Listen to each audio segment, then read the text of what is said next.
炖猪肉感不要只会做老一套了，今天教你一个四川的特色吃法，汤鲜入烂，越吃越过瘾。新鲜的猪肉感买的时候，老板娘已经帮忙烧好了，咱们拿回来清洗干净就行。宰成大小均匀的块，尽量宰来均匀一点。宰不动的朋友最好是要老板娘帮忙一起宰好。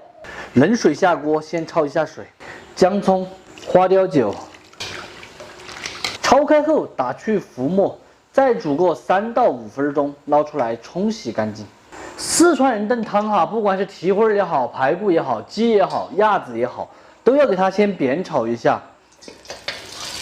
作用的话就说过很多次了啊，不会那么油腻。第二个更香。用力的煸炒，加一碗清水，烧开过后打去这些浮油。今天炖蹄花好吃的关键就是我手里面的这个毛锅的炖料。这款炖料不仅仅可以炖蹄花，炖老鸭汤、炖鸭掌、炖排骨、炖猪肚等等都特别的好吃。只需要放上一包，不需要任何的调味，就能够炖出汤鲜入味的佳肴。毛锅大家都应该知道是重庆的知名农产品，也是在线下超市里面经常看到的，价格卖的非常的贵。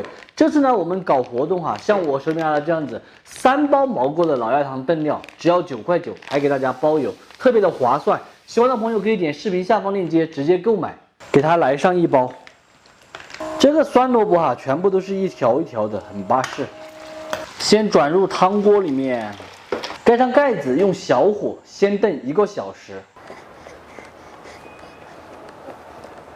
咱们今天再来扯上一个白萝卜来炖那个蹄花哈。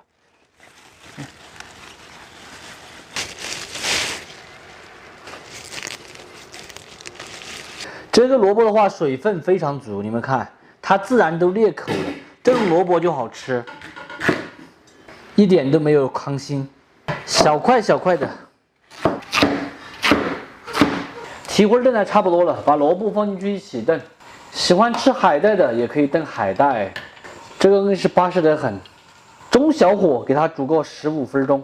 萝卜和蹄花都炖来差不多了，我就问你们这个汤炖的挨不挨硬？真的可以说是汤鲜入味哈，加关火出锅就行了。咱们今天的酸萝卜炖蹄花就做好了。真正炖出来的蹄花不油腻，趴落鲜香入味。萝卜的话也是清甜，整个汤带着一点点酸萝卜的酸香，超级的美味。喜欢的朋友可以收藏着，有时间的时候试着去告一下。不喜欢的就免费看完，撒锅了。糖糖，你不要光吃肉啊，还是要啃点萝卜哈。给你放在这里冷起。他最喜欢吃这个，有滋有味的吃的。对，特别有味道。以前夏天的时候炖那个鸭子啊些，他老吵着要啃。真的。